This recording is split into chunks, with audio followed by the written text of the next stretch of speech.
Em, Dentro de lo que fue la COP25, la silvoagricultura tuvo un protagonismo histórico. Países como Argentina, Chile, Costa Rica, Perú constituyeron una nueva plataforma de acción climática para enfrentar, ¿verdad?, los desafíos del cambio climático. Bueno, estamos con el ministro de Agricultura, Antonio Walker, quien fue precisamente, perdón, el calentamiento global también me afecta, a la COP25 para participar en esa jornada que por primera vez en estas 25 reuniones se incluye a la agricultura como un tema central. ¿Cómo está? Bienvenido.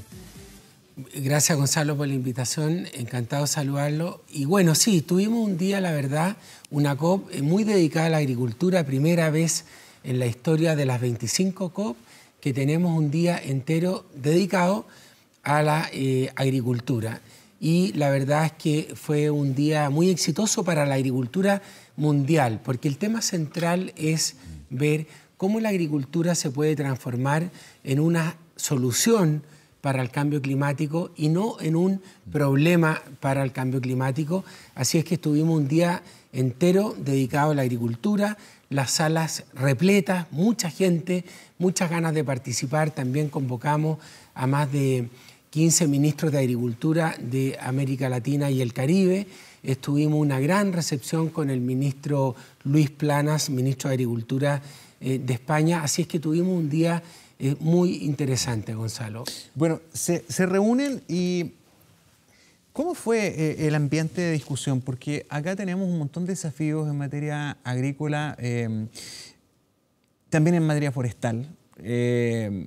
Hubo una suerte de revisión más bien crítica desde el sector debido a que, claro, en un contexto de estrés, de cambio climático, de mayores escenarios de sequía, revisar los tipos de cultivo, revisar lo que no se ha planificado bien.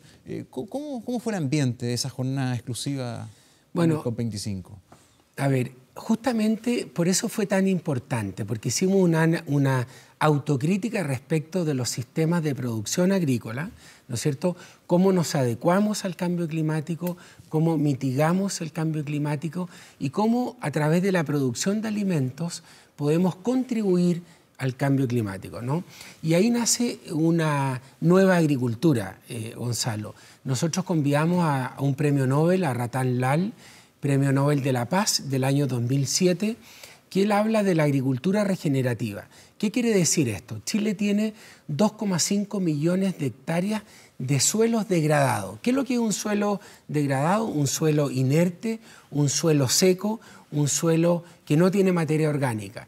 Entonces, lo que plantea este premio Nobel, él es de origen hindú, cómo a través de la agricultura podemos esos suelos degradados transformarlos en suelos vivos. ¿Esos suelos degradados no tienen que ver con el desierto? Sí, también tienen que ver. ¿Están incluidas estas zonas? Están incluidos, porque nosotros hablamos mucho de la desertificación y justamente Ratan Lal, este premio Nobel, nos dice cómo combatirla. Y él dice que la mejor manera, el mejor medio para combatirla es con agricultura, es tener suelos vivos, altos en materia orgánica, altos en carbono, altos en raicilla, ¿no es cierto?, multicultivo, ¿con qué objetivo? Que esos suelos se transformen no en emisores de CO2, sino que en sumideros de CO2. Él sostiene que un suelo vivo alto en carbono, ¿no es cierto?, en humedad, es un sumidero tan efectivo como un árbol, como un bosque, como un área silvestre protegida. Entonces, por eso hablamos de cómo transformar a la agricultura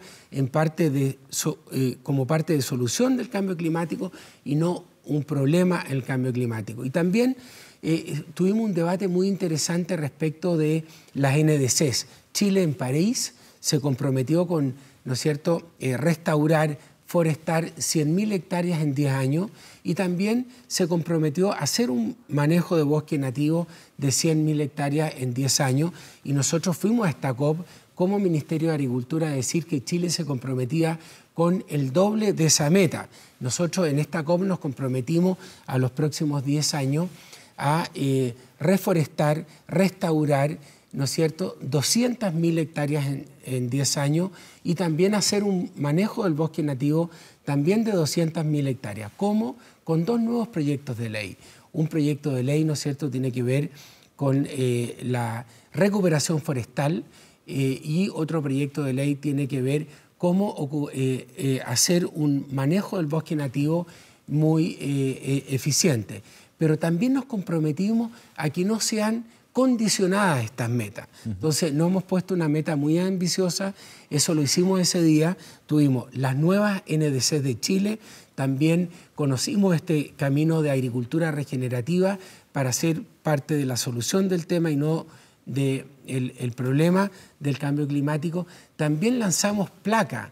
Chile y el Ministerio de Agricultura está liderando, ¿no es cierto?, esta plataforma para América Latina y el Caribe, donde incluimos 32 países para decir, creemos una plataforma para ver qué está haciendo cada país en cuanto a la mitigación del cambio climático y qué está haciendo cada país respecto de cómo estamos adaptando las prácticas culturales de la agricultura al nuevo escenario del cambio climático, ¿no es cierto?, y del calentamiento global. Tuvimos un debate muy interesante, participaron 15 ministros y la verdad, Gonzalo, que esta actividad tan importante como es la agricultura, tenemos que adecuarla, tenemos que ocupar estas nuevas herramientas para mitigar el cambio climático y así, ¿no es cierto?, influir en que no tengamos un calentamiento global de más de 1,5 grados de temperatura en los próximos años. Creo que fue un gran logro de la ministra Smith, fue un gran logro del Ministerio de Agricultura haber podido insertar este Día de la Agricultura dentro de la COP y dado al éxito que tuvo y la gran concurrencia, porque tuvimos salas de 500 personas, 400 personas, gente de todas partes del mundo, ¿no es cierto?, comprometidos con una nueva agricultura para mitigar el cambio climático. ¿Fueron puros aplausos en materia agrícola o también hubo una visión crítica? No, porque este año estuvo marcado, sí, ministro, por una visión bastante crítica a nivel internacional de la situación chilena. Sí. De un país que está en un contexto de 7 regiones con una mega sequía, pero en que además precisamente su sector, el agrícola, no ha tenido un comportamiento muy halagado en sectores donde hay chilenos que tienen que andar corriendo detrás de un camión aljibe, en circunstancias que hay plantaciones, ¿verdad?, que se llevan buena parte de la torta de agua. Entonces, ¿fue puro aplauso o hubo también ahí una visión crítica hacia Chile? La verdad es que Chile mundialmente es muy reconocido por lo que ha hecho en materia agrícola, ¿no? Lo que pasa es que muchas veces hablamos de problemas puntuales que no porque sean chicos y no porque sean puntuales son poco importantes, son muy importantes. Yo creo, Gonzalo, que usted principalmente se refiere al caso de Petorca, ¿no es cierto?, que son 5.000 hectáreas de 1,2 millones de hectáreas. ¿Pero Petorca es el único problema que hay? No, tenemos otros casos como Petorca, ¿no es cierto? Pero el problema... Salamanca, Montepatria. Sí, el problema fundamental, ¿cuál es, Gonzalo? El problema fundamental y que usted está hablando es de 1,4 millones de chilenos que no tienen agua potable, ¿no es cierto? Y hay agricultura muy cerca de ellos, ¿no? Porque tenemos una cobertura de agua potable en los sectores urbanos que es casi el 100%. Uno de los estándares más altos de los países OCDE. También tenemos una cobertura de agua potable en los sectores rurales concentrado muy alto, sobre el 98%. ¿Dónde tenemos el problema? El problema lo tenemos en los sectores rurales desconcentrados. Vale decir, cuando hay menos de 6 arranques por kilómetro lineal. Ahí tenemos en Chile 1,4 millones de personas que no tienen agua potable. Entonces, mi pregunta ¿es un problema de disponibilidad de agua o es un problema de distribución de agua? Y la verdad es que es más bien un problema de distribución de agua que de cantidad de agua. Hay agua. ¿Por qué, Gonzalo? O sea, tiene razón la gente cuando dice, hay agua. Por cierto, exactamente. La gente dice, hay agua y tenemos un problema de distribución de agua. Porque una APR, cuando hay un señor que está muy alejado de un villorrio, cuando está a 20, 30 kilómetros, nos cuesta llevarle el agua a esa persona. ¿Qué es lo que no puede ocurrir nunca más en Chile? ¿No? Y aquí viene la crítica. No puedo tener un huerto, ¿no es cierto?, un huerto que produce fruta de exportación y al otro lado del cerco una señora que no tiene agua potable, ¿no? De eso estamos hablando. ¿Hay que regular el mercado de los derechos de agua? por supuesto que sí. ¿Es presentable que hoy día se trancen derechos de agua, incluso personas que tienen derechos de agua que ni siquiera tienen tierra, no se dedican ni siquiera al tema? O sea, bueno, eso es lo que estamos terminando, Gonzalo, porque eso es especulación, lógico, con un bien lógico.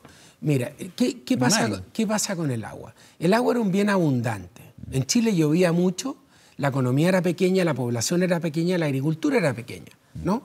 Ahora tenemos una agricultura grande, una población grande, una economía grande. Tenemos mucho más demanda de agua y tenemos mucho menos oferta de agua. Si el mayor problema, Gonzalo, en Chile es que en los últimos 15 años hemos tenido una disminución de las precipitaciones muy importante. Entonces hoy día el agua es un bien escaso y por eso tenemos que cuidarlo. Pero vamos al tema de fondo. 3 principios fundamentales. El agua, primera prioridad es... ¿Fue tema en el COP25? Sí, fue tema, lo debatimos. ¿La regulación del agua también? También. ¿Qué recomendaciones hicieron en esa materia en el Mira, COP25? hay 3 principios fundamentales. 1, el agua, primera prioridad del consumo humano. 2, el agua para los que la ocupan, ¿no es cierto? ¿Quién ocupa el agua? La agricultura la ocupa en un 75%. Ahora, ¿para qué la ocupa la agricultura esa agua? Para transformarla en alimentos, ¿no? O sea, la agricultura le da un uso al agua. Hay 2 bienes básicos para el ser humano. Uno es el agua y otro son los alimentos. Una manzana, Gonzalo, tiene más de un 90% de agua, ¿no? ¿Qué es lo que tiene? Entonces, pero vamos a los 3 principios fundamentales. Primer principio, agua para el consumo humano siempre. Segundo... Agua para los que la ocupan para agricultura. Segundo, no a la especulación. El agua para los que la ocupan. Por eso el presidente Lago, en el año 2005, incluyó una modificación al Código de Agua que dice que el que no ocupa el agua tiene que pagar un impuesto, tiene que pagar una multa, tiene que pagar una patente. ¿Pero qué ocurrió? Que esa patente, esa multa era muy baja. Entonces tenemos que subirlas 10, 15, 20 veces para que realmente el que tenga el agua sea para ocuparla y con eso evitamos la especulación. Nunca nadie más en Chile puede comprar un derecho de aprovechamiento de agua y venderla con un fin especulativo para cuando no hay un proyecto detrás, ¿no es cierto? Entonces es muy importante, es muy central lo que estamos hablando, porque el agua tiene que ser para los que la consumen y para los que hacen un buen uso del agua para donde hay una producción detrás. Nadie puede tener un derecho de propiedad de agua y que no lo ocupe, como ocurrió en Chile. Y es por eso que tenemos que modificar el código. ¿Cómo ocurre? Como ocurrió, porque ojo, el 2005 se introdujo esta patente por el no uso. Entonces, ¿qué es lo que está ocurriendo hoy día? Que se está devolviendo el agua. Por ejemplo, Araucanía. ¿Cuánta agua se devolvió en la Araucanía? Más de 1 millón de litros por segundo. ¿Cuándo se devolvió esa agua? Hace un año. ¿Por qué? Porque hay gente que pidió derechos de agua para no ocuparlos con fines especulativos y nosotros desde el gobierno del presidente Piñera queremos terminar con la especulación del agua, porque hoy día es un bien escaso y necesitamos esa agua para transformarla, ¿no es cierto?, para el consumo humano en primera prioridad y segundo, con fines productivos. Ministro, a ver, finalmente pues, se nos va el tiempo, pero ¿por qué en los medios internacionales toda la información que llegó durante el fin de semana ya visualizando el término del COP25, los titulares eran de fracaso? Sí. Fracaso, y no solamente la prensa, porque uno podría decir, ya, a lo mejor la prensa, no, Naciones Unidas, fracaso. ¿Fue un fracaso para usted? No, no fue un fracaso. Para la agricultura chilena fue un tremendo logro, ¿no es cierto? Por primera vez en la historia de las COP, la agricultura chilena tiene un día para el sector silvoagropecuario. ¿Para qué? Para ver cómo el sector se transforma en una solución del cambio climático y no en un problema. O sea, para la agricultura chilena, un tremendo logro. Y para Chile también. Mire la valentía de Chile. Pero entonces el resto del mundo entendió totalmente lo contrario. Es que debatamos el tema, debatamos. Por eso lo estamos debatiendo. Por eso debatamos. Bien, porque... Primero yo quiero valorar mi país chiquitito, alejado del mundo, el gobierno del presidente Piñera. Pero se puede ser un poco más autocrítico. ¿Sabe por qué? Porque acá hay cuestiones que son un hecho real. O sea, mire, acá el COP25 lo hace Chile, lo voy a hacer acá. Es harto distinto hacerlo en casa. No se pudo. Tuviste que ir a hacerlo en una casa prestada. Sí. Cambia la cosa. O sea, no era la misma condición. Así es. No era. Javier. Entonces, ¿por qué no se reconoce que la cosa estaba cuesta arriba? Fue difícil hacerlo, ¿no? Muy difícil. Bueno, muy difícil, pero uno tiene que asumir, ¿no es cierto?, los compromisos, las responsabilidades y los desafíos. Esto partamos mucho antes que eso, Gonzalo. ¿Esto dónde se iba a hacer? Se iba a hacer en Brasil, ¿no es cierto? Y hubo un país muy chiquitito en América Latina como Chile que dice, no, la región tiene que hacerlo. Asumamos la responsabilidad de organizar esta COP25 cuando Chile emite el 0,26% del CO2 del mundo. Chile dice, contribuyamos a esto. Bueno, vino, ¿no es cierto?, la crisis social, después el estallido social. Chile mantiene la presidencia, se encuentra con un país maravilloso como España, muy solidario, que nos acoge y dice, hagámoslo en España y que Chile siga asumiendo la presidencia de la COP. ¿Puede bueno igual asumirlo? Es que yo estuve allá. Por eso yo estuve allá, Gonzalo. Se lo pregunto y la verdad, porque a lo mejor, claro, con un escenario tan distinto, no estando en casa, tal vez no con el mismo despliegue incluso logístico, diplomático que podrías haber tenido acá, porque esto es un encuentro mundial que requiere mucho también despliegue diplomático, mucha cancillería. Bueno, debería haber estado el presidente de partida, no pudo ser así. Pudo. Sí, pero veamos el contexto general y el aporte que le hace la Copa al planeta y liderado por Chile. Lo más fácil era rendirse, lo más fácil era no hacerlo, lo más fácil era no ponerle el pecho a las balas. Chile sigue adelante, se encuentra con un país muy solidario como España que nos acoge. Y en una COP que participan 195 países, en una COP que se comprometen 121 países a ser carbono neutral al año 2050, no puede ser un fracaso, ¿no? Y el llamado yo lo hago a las grandes potencias mundiales, porque es verdad que no se puede llegar a un acuerdo en el artículo 6, es verdad que no se puede llegar a un acuerdo en el mercado de carbono, pero porque Chile no se opuso o porque las grandes potencias mundiales no se pusieron de acuerdo y no llegaron a acuerdo. Entonces, pongamos esto en su justa dimensión. Chile hace un tremendo esfuerzo, no se rinde, las grandes potencias desgraciadamente vemos cómo están manejando este tema, no logran un acuerdo. ¿Fue injusta la crítica internacional al manejo de Chile? No, es que yo creo que yo estoy en desacuerdo, Gonzalo, porque, perdón, yo estuve allá 2 días, vi 195 países participando, vi 121 países poniéndose de acuerdo en la carbono neutralidad para el año 2050. Ejemplo que dio Chile, ¿no es cierto? Acuérdese, Gonzalo, que al principio eran muy pocos los países que se comprometieron a ser carbono neutral al 2050, ¿no? Yo creo que aquí ha habido una crítica más de la oposición de Chile que a nivel mundial, ¿no? Porque cuando a mí me tocó estar allá con 32 países de América Latina, todos celebrando la valentía de Chile, todos celebrando la buena organización de Chile, todos celebrando, ¿no es cierto?, estos grandes acuerdos que estamos proponiéndole al mundo para hacer carbono neutral al año 2050. Entonces, apuntemos los dardos a los realmente responsables. ¿Cuáles son los países realmente responsables de que no se haya podido llegar a un acuerdo? Estados Unidos, Rusia, las grandes potencias China, mundiales. Entonces valoremos, que no fueron. valoremos la valentía que tiene un país tan chico como Chile, que emite el 0,26% del CO2 del mundo, que asume esta responsabilidad, que va adelante, que no se rinde, una ministra de Medio Ambiente que se instala 3 semanas allá, ¿no es cierto? Todas las condiciones adversas, pero de 6 puntos llegamos a acuerdo en 7, de 7 llegamos a acuerdo en 6. Y otra cosa muy importante, ¿terminó la COP25, Gonzalo? ¿O está partiendo? Está partiendo.